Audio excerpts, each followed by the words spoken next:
Shiva and the saga of love has been fascinating. Vedānta temple, I'm coming to talk on love.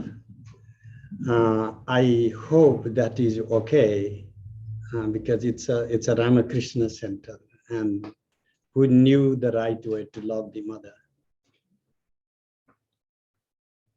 My own background for most of you, I don't want to bore you. You already know I was born in Nepal and got my education in India and Germany.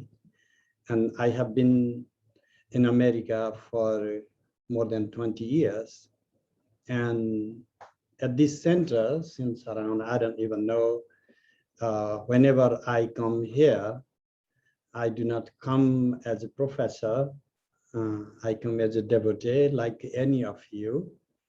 And today, yes, there is a little bit of a twist of the fate. Maybe Kishan, when he invited, he knew today is Maha Ashtami.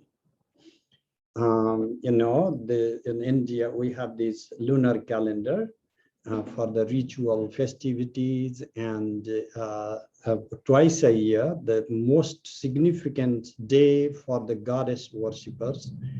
One of that happens to be today. And so when Kishan said, can you come on Saturday? I checked the calendar and it was Ashtami. And I thought, this is mother's call. So he gave me whatever I wanted to talk about, and I think I should let that rocket go. And I want to not talk philosophy today, if that's okay. I just want to talk about love. And this is divine love. And love is divine, we all know that. And it's in that love that divinity manifests. And when we read the story of love, and we sometimes get confused that we humans are gifted with the power to love. I mean, I wish, and fortunate are those who have felt the touch of this love. But this is just a drizzled down, a mirrored, reflected version of the absolute love that is the union of Shiva and Shakti. That is described in Tantras in terms of avina bhava. One cannot live without the other. And I'm trying to cite a little bit of Kalidasa, because just like going out of philosophy, it's on love. If anybody understood how you could do philosophy without the jargon, it was Kalidasa. And I had to go back to my high school days because that's the only time I read Kalidasa. After that, I was just interested in philosophy, and as if forgot this great being. So because it's a Vedanta temple, I do not need to tell you about Shankaracharya. You know, Shankaracharya was one of the founders of this philosophy, Advaita, non-dualism. And the Shankara means Lord Shiva. And so the Hindu tradition considers Shankara as an incarnation of Shankara, the original Shiva. Shankaram, Shankaracharyam, Keshavam, Vadarayanam. So what happened between the primordial being of Shankara, the absolute Lord, the divine Shiva, and then this human incarnation, the first Shankara turned the Cupid, Kamadeva, desire, Eros, into ashes. He conquered desire. And the second Shankara, Shankaracharya, said the world is Maya, illusion, and he abandoned the world, and he, in a sense, he also conquered desire. Between these two extremes lies a world of love and being. And I pick Kalidasa for that. And there is one epic, he wrote many, there is one epic, Kumara Sambhava, the birth of Kumara. Kumara is the baby, a boy of Shiva and Parvati. So this is the story of love and the birth of Kumara. But if you find philosophy there, that's good. If you do not, find some love there.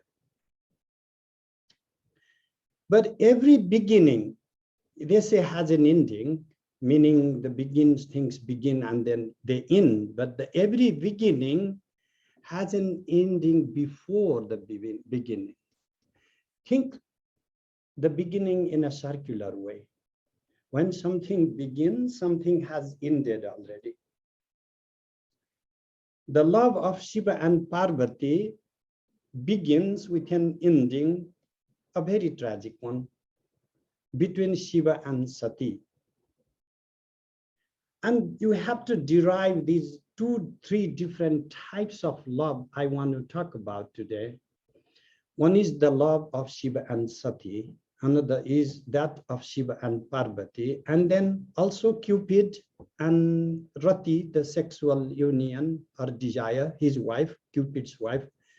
And you can see the range of love concepts are discussed here, and all go in this absolute inseparability of being and love. That this being resonates, vibrates, pulsates love. Its pulsation is love. And so this very expression of being is loving. And how does that happen? That is the first stage, is the unrecognized, unquenched love. And then the second is the recognized love. So this unrecognized love comes in the struggles of Sati, and the recognized love comes in the union of Shiva and Parvati. But they are all one and the same being. Shiva and Shakti are inseparable. But then to love, to feel love, to experience love, they split themselves, patischa patnischa abhavata, that absolute one singularity, in order to experience love, splits into half. Like if you have seen chickpeas, like you can separate, into two. That singular being, if you separate, you can't germinate, So there is, first it starts with the father of gods, Prajapati. This father of God has all the Puritanistic ideas. And then he has married all his daughters to major gods, Vishnu and Indra and Agni and all these gods. The most beautiful one, the youngest daughter, says, no, I will only marry Shiva.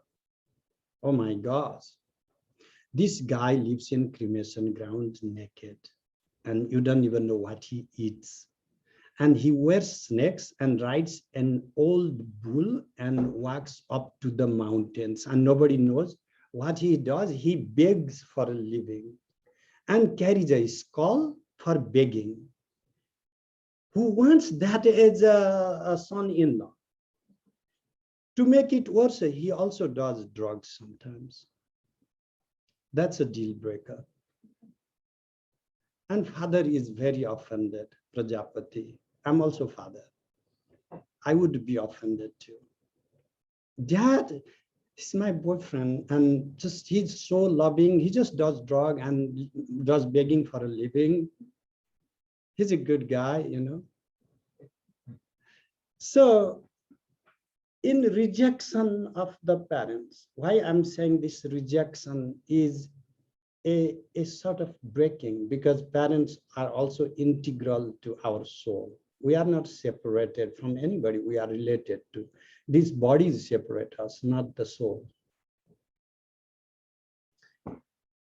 Sati anyway manages to marry Shiva, and they go and live up in the mountain. And after a while, she hears about this huge sacrifice, a big feast, all the gods coming to her parental home. She was the only daughter, uninvited. Just imagine that. She says, I'm going to go. Shiva, you cannot. And she insists. Shiva also insists. And then Sati says, you really don't have idea who I am, right? And then she manifests into Kali and all the other power goddesses, Mahavidyas. Shiva is helpless. He turns into corpse. She walks out to go see her parents. You know, if you have felt these extreme family tussles, you show your loyalty to your spouse, and maybe your mother doesn't like her, and you show loyalty to your mother and your spouse do not like, and you love them both, and your love is divided. When she comes to her parental home, all the feast going on, huge fire they had made, and everybody starts laughing, all the sisters not wanting to hang out with her, you know, and these gods come and ask, oh, has he stopped drugs now? Is he still in drugs? Or, you know, how's his bull doing, by the way, you know? Humiliated, she couldn't bear pain anymore, and she jumped into fire, immolated herself. You need to also know that self-immolation and sati, turning into corpse, unconscious, is a metaphor for Kundalini, going all the way down to the bottom of the base chakra and living inside the triangle. That is the fire pit, that is the Agni. Inside Agni, Kundalini, the serpentine power of speech, that is sati. And as soon as Shiva recognizes this, he sends his minions to destroy the sacrifice of the gods, and he just goes and defeats all the gods and then carries the body of Sati. And that body, so essential that in 50 different centers the body falls, disintegrated, decomposing, and there are 50 we call Shakti Pitas, the centers, the power centers, distributed in modern day India, Nepal, Bangladesh, Pakistan, and I think maybe one in Afghanistan. So this is the whole continent becomes embodied, because that one death for us was necessary. Her death was necessary for us, the humans, to be connected to the divine. Why then the divinity would be otherwise only in the absolute form? She left her body on earth, so the earthly pieces, rocks and mountains and waters turned into the divine body. And totally bodiless, when Shiva recognizes, running naked, he goes up to the mountain and sits in meditation for eons. And the chaos ensues, for there is no God of God anymore. And the demons take over the paradise. Before, they were having this envy because, you know, the Shiva is an odd guy. He doesn't assume any role, any power. He just likes to be a beggar, and then still he's the most powerful. It's just unpredictable. And he blesses the gods and the demons just the same. Whoever approaches him, he's equal to gods and demons. Sometimes he's like crazy in giving, so much so that one time, hey, Shiva, can you give me the boons? Whoever I touch to turns into ashes, and then there's a Bhasma demon. And then that's fine, okay, it will happen. And then the demon just wanted to kill Shiva. No, I want to touch you, and Shiva is like running ahead. Anyway, so Shiva is the kind of guy who does not calculate. He has no politics. And he's now in meditation. Now then gods realize they can defeat the Taraka demon. They have to bring Shiva back to earth from the absolute, from the formless, from the nameless, from the absolute state of meditation, the mind, from the Kailasa, Ke Shilasi Eras Pranti Shakti, meaning that the consciousness that is in the pure, pristine, absolute form, it has to come down for action, to live, to make life. You can't be in absolute meditation. In separation, Kundalini is at the bottom, and then your mind is in the absolute tranquil state, but totally separated, not in union. And the gods conspire and then say, hey, Kama, Cupid, you have to help us out here. And then he's all prepared to go to battle with Lord Shiva. And then he reaches to this meditation place where Shiva is meditating. Now this is where I'll bring one or two verses from Kalidasa. Madhu Direva Kusumaika Patre Papo Priyam Swam Anuvartamanaha Sringena Chasparsa Nimilitakshin Mrigi Makandu Yata Krishna Saraha. It is Kalidasa saying what type of garden that Shiva was meditating on is there were, couples of bees. Even bees were in couples drinking liquor from the same cup of a petal of flower. And there were these doe and the deer. The deer is gently rubbing the back of the doe, and she has closed her eyes, enjoying the company. There are two different couples depicted here. One is the couple of the bees, another is the couple of the deer. The difference is there are also two couples here in the story. The story of Sati, who is now reborn as the daughter of mountain god Himavan. And she's young. She's ready to get married. And she says, I don't care, I only marry Shiva. I don't want to marry anybody else. But this time her parents are very supportive. And you know that in Indian culture, particularly classical Indian culture, this is absolutely a taboo. And it's very touching for that culture, particularly what it means to have a parental blessing. For every culture, that means a lot. But particularly when it is the type of a taboo, and Shiva is considered outcast, you need to know that. Going back a little bit, this Sati is reborn, and then she's born Kali, black.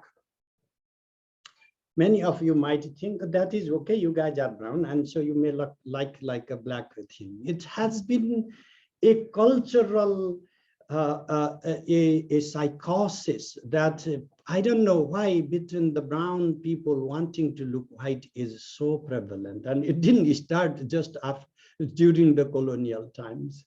This Sati also, Parvati, she thinks maybe Shiva won't like her because she's so black. And then she had this meditation and she invoked one of her powers, Kaushiki, and she completely turned fair. So you see, there are two goddesses that connect to the philosophy of the black goddess Kali and then the white fair lady in Saraswati form or Para, in the Para form. But there is an in-between goddess, the red goddess. She's not born yet. I mean, she has not assumed that form yet. And it is the pretext in which this event of the Cupid happening. Deer in classical India reflects the mind. Mind is running all the time. Deer is running all the time. So the love of the deer is somehow considered the love of the mind and connected to Cupid. Because what is going to happen with Cupid is He's just ready to shoot an arrow. Shiva is meditating. It just gently opens the eyes and sees Cupid. And immediately his third eye opens up a flare. Fire just goes, and Kama was roasted even before he could say, ah.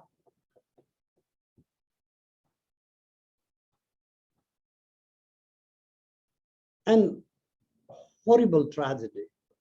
But again, sorry, but thanks to that tragedy, we are able to have love and eros in the modern world. Because after Shiva roasted his body, he became Ananga, without body. So he did not, his forces, his energy was not reserved to one particular body anymore. So he could possess all of us and make us want and love and have desire and sexual desire in particular. It was as if the whole desire, the package, Pandora's box was unleashed. And so seeing this Kama roasted, this is where the Sati's, Parvati's imagery comes in Kalidasa's imagination. Tatha samaksham dahata manobhavam pinakina bhagna manoratha sati nininda rupam hridayena parvati priyesu saubhagya phalahi charuta. Tatha samaksham dahata manobhavam. What Parvati is saying, lo, she was thinking.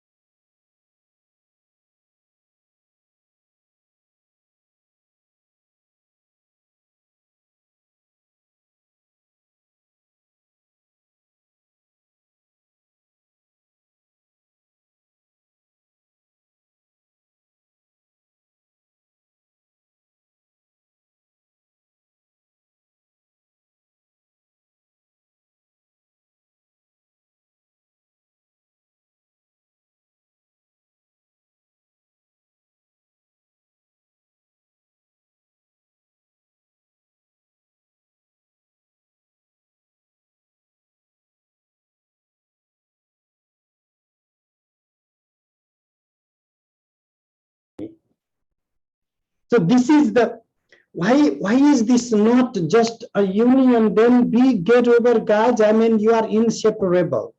But that is not the point. They are inseparable. But what is the fun in there? Okay, so this separation creates craving.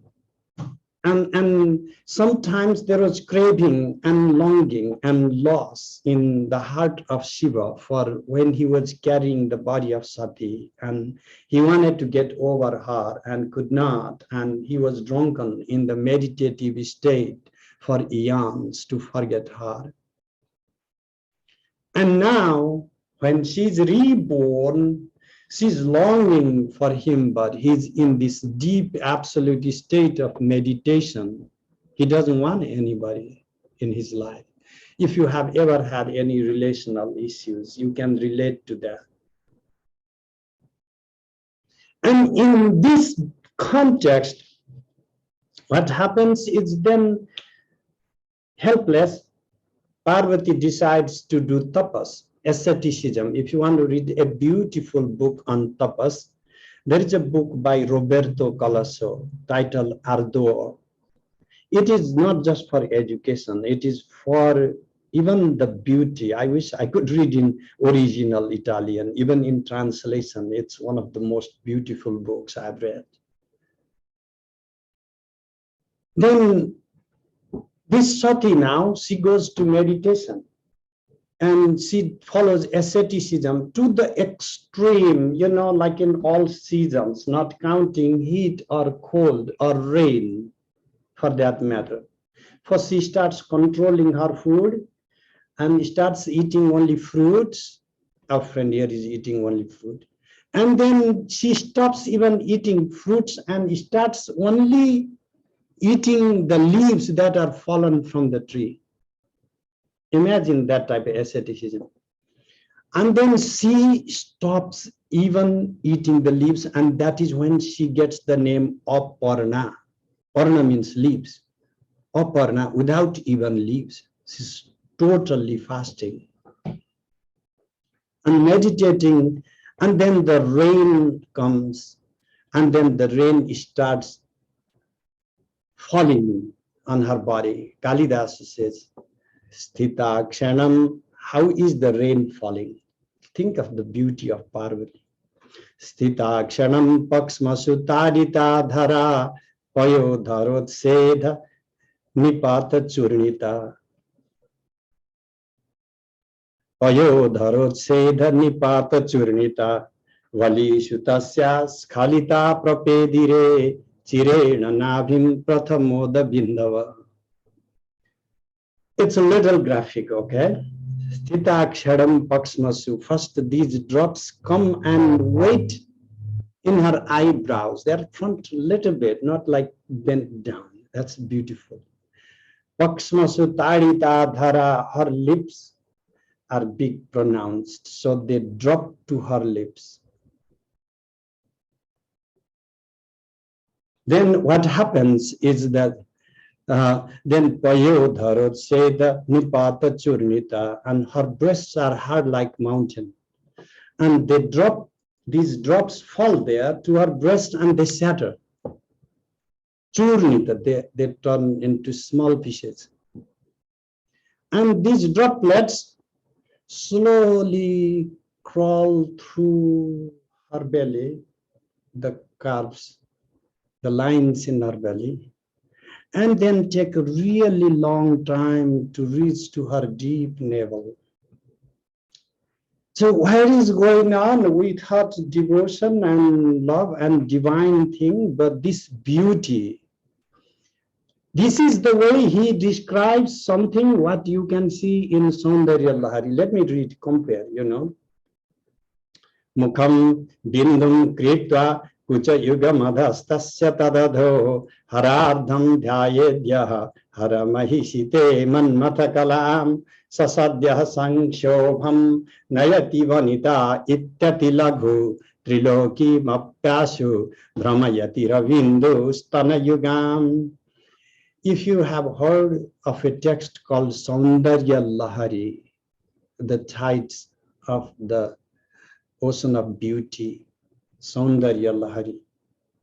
This is a verse from there, where this very esoteric tantric teaching is going on in this verse, where the this is one Shankara who is describing that first is Mukham Bindam, the center, you know, the two triangles visualized of facing triangle, where the face is considered the bindu center and the breast as two other points making a triangle, and then the other triangle facing down and going with making the center to the navel. So one is upper facing triangle, another is a lower facing triangle. Kalidasa, almost 1,000 years before this text, is encoding the same message, but not like, oh, the triangle and the drops and that. He's describing this thing through the raindrops. So we, without understanding the background philosophy, without understanding how metaphors work, without understanding the suggested meaning, we end up only reading the carnal beauties and we fail what is being conveyed, what is the deeper meaning each of these verses are trying to say. Seeing that her asceticism, Shiva, you know, also to trick her, but also to make sure, because Shiva knows he is a weird guy, so he wants to make sure she actually knows what, you know, she's calling for, and goes in a form of a hermit and says, you know, you could win over anybody. You are like the gems, and you don't look for anybody. People look for you. You know, like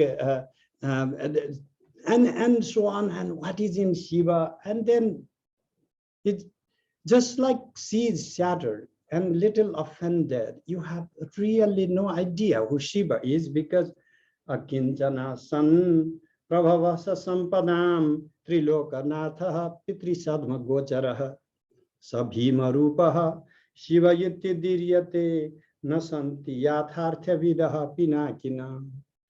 Nobody knows who Shiva is because he is a hermit, but he bestows upon all the riches and virtues to everybody. He is the one who can give richness to everybody. He lives in cremation ground, but he is also the Lord of all three realms. And he has this terrible form, but his name is Shiva, means auspicious or peaceful. So he is the one where all the paradoxes dissolve. And so you have no idea. And then Shiva manifests himself that, yeah, don't curse me, okay? I am Shiva, wanted to make sure you knew who you were, wanting. And then sing Shiva in front. Then all her life, she's longing for Shiva. And then Shiva is right in front of her. And what Parvati does, Tam Viksha Bepathumati Sarasanga Yasti Nikshe Panaya Padamutritamudvahanti Marga Chala Vetikara Kuliteva Sindhu Shailadhiraja Tanaya Naya Yonatastho. Tam Viksha Bepathumati. Now she shivers. She feels coy, modest. That is one of the ornaments considered. And Tam Vikshabe Patumati to go forward. Padamudrita Mudvahanti Marga Chalap Vetikara Kuliteva Sindhu, as if a river now blocked by a giant mountain. Sometimes if there is a landslide and the river is blocked. Shailadhiraja Tanaya, this daughter of the mountain god, Naya Yau Natastho, neither she could move forward nor stay back. She is stuck in this hesitation. She has this hesitation now. What is this hesitation? This is the in-between moment. This is the fire burning, and before the union, you wait. And this is before the surge of the succession. This is when you take another step, then time begins. When Parvati takes her foot forward, time begins. All of these things are happening before even the beginning of time. Because she is the mother, she is the freedom, she is time herself, she is Kali, she is the goddess of time.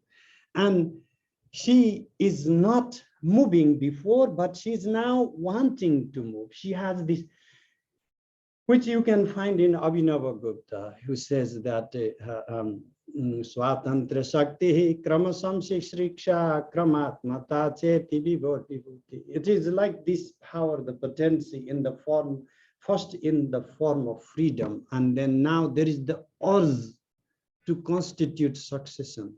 And then finally that transforms into succession.